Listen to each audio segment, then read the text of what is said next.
कैसे हैं आप। आशा करता हूँ आप सब लोग घर पर सुरक्षित और मंगल में होंगे। बच्चों, आज आपके लिए लेकर आए हैं माध्यमिक शिक्षा परिषद उत्तर प्रदेश के अंतर्गत कक्षा 12 में हिंदी विषय के अंतर्गत भाषा और आधुनिकता से संबंधित गद्यांश पर आधारित प्रश्न उत्तर। तो बच्चों, जिन्होंने अपने चैनल सब्सक्राइब नहीं किया वो चैनल सब्सक्राइब कर दें और बेल आइकन वाले बटन को प्रेस कर दें, जिससे कि आपको आने वाली वीडियो की नोटिफिकेशन मिलती रहे। तो शुरू कर दें बच्चों। कक्षा 12 भाषा और आधुनिकता। यहाँ पर निम्नलिखित गद्यांश के आधार पर प्रश्नों के उत्तर लिखिए। गद्यांश यहाँ पर कभी कभी एक ही भाव प्राण तत्व है। यहाँ पर 5 प्रश्न हैं, 5 2 नंबर के आते हैं। बोर्ड परीक्षा में प्रस्तुत गद्यांश में लेखक ने किस बात पर बल दिया है। पहला प्रश्न ये हो गया। लेखक के अनुसार शब्दों के अर्थ की सूक्ष्मता से क्या अभिप्राय है। दूसरा प्रश्न ये हो गया। तीसरा, भाषा को आधुनिक एवं प्रगतिशील बनाने के लिए उपायों पर प्रकाश डालिए। चौथा, लेखक के अनुसार भाषा का प्राण तत्व क्या है। उष्ण और नूतन शब्दों के दो पर्यायवाची शब्द लिखिए।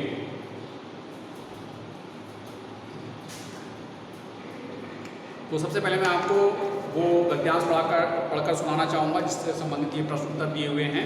एक बार से पढ़ लें, फिर उसके बाद मैं प्रश्न उत्तर बताता हूँ। तो गद्यांश है बच्चों।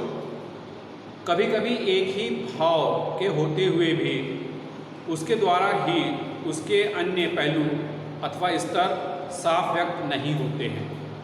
उस स्थिति में अपनी भाषा में ही उपस्थित विभिन्न पर्यायवाची शब्दों का सूक्ष्म भेदों के साथ प्रयोग करना पड़ता है। जैसे उष्ण एक भाव है। जब किसी वस्तु की उष्णता के बारे में कहना हो तो हमें ऊष्मा कहते हैं और परिणाम के संदर्भ में उसी को हम ताप कहते हैं। वस्तुतः अपनी मूल भाषा में उष्ण ताप इनमें उतना अंतर नहीं जितना अब समझा जाता है। पहले अभ्यास की कमी के कारण जो शब्द कुछ कटु और विपरीत से प्रतीत हो सकते हैं वे ही कालांतर में मामूली शब्द बनकर शब्द प्रचलित होते हैं। संक्षेप में एक शब्द एक मुहावरा एवं नई रीतियों के प्रयोग से युक्त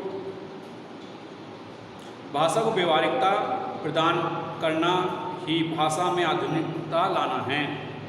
दूसरे शब्दों में केवल आधुनिक युगीन विचारधाराओं के अनुरूप नए शब्दों के गढ़ने मात्र से ही भाषा का विकास नहीं होता, वरन नए पारिभाषिक शब्दों को एवं नूतन शैली प्रणालियों को व्यवहार में लाना ही भाषा को आधुनिकता प्रदान करना है, क्योंकि व्यवहारिकता ही भाषा का प्राण तत्व है।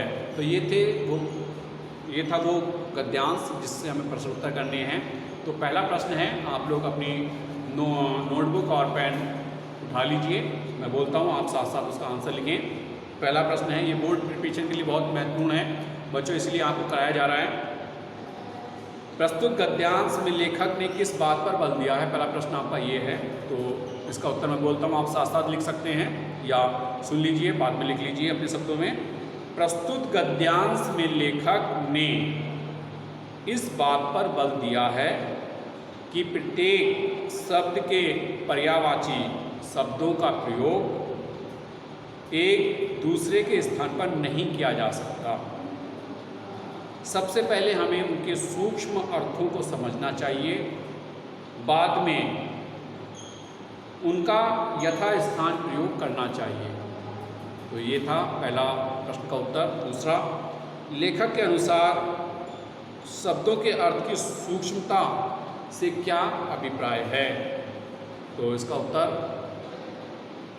लेखक के अनुसार शब्दों के अर्थ की सूक्ष्मता से अभिप्राय शब्दों के भाव से है। उष्ण, ऊष्मा और ताप ये तीनों शब्द गर्माहट के भाव में प्रयोग किए जाते हैं, लेकिन इनका प्रयोग हम एक दूसरे के स्थान पर नहीं कर सकते, क्योंकि पर्यायवाची शब्दों के अर्थ या भाव में कोई ना कोई सूक्ष्म अंतर अवश्य होता है। तो ये था दूसरे वाले प्रश्न का उत्तर। बात करते हैं तीसरे की।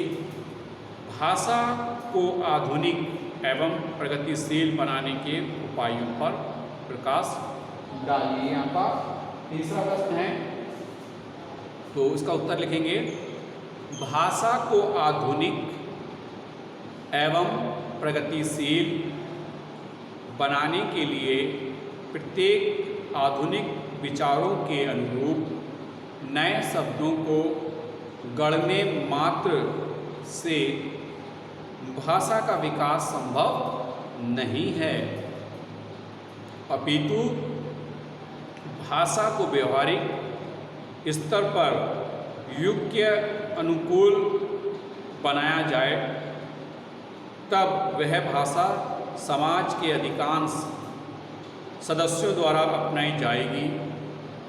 अर्थात ऐसी भाषा जो आधुनिक विचारों का वहन कर सके, वही भाषा आधुनिक एवं प्रगतिशील कहलाएगी। ये था आपका तीसरे प्रश्न का उत्तर। बात करते हैं चौथे प्रश्न की। लेखक के अनुसार भाषा का प्राण तत्व क्या है? तो लिखेंगे, लेखक के अनुसार व्यवहारिकता ही भाषा का प्राण तत्व है।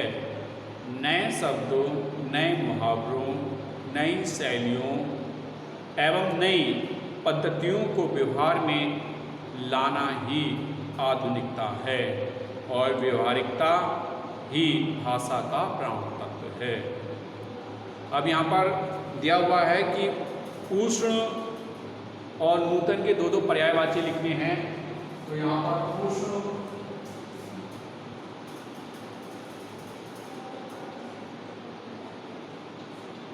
के दो पर्यायवाची होंगे। एक तो यहाँ पर दिया हुआ है पाठ था ऊष्मा और दूसरा ताप, और उसके बाद नूतन। नूतन का मतलब होता है नवीन और नया। तो ये दो पर्यायवाची हो गए, उष्ण का ऊष्मा, ताप, और नूतन का नवीन और नया। तो इस प्रकार से बच्चों ये चैप्टर आज आपका यहाँ पर समाप्त होता है। मैंने इसमें आपको 3-4 गद्यांशों के प्रश्न उत्तर करा चुका हूँ। अब आपको मिलते हैं नेक्स्ट चैप्टर के साथ। तब तक के लिए हैव अ नाइस डे।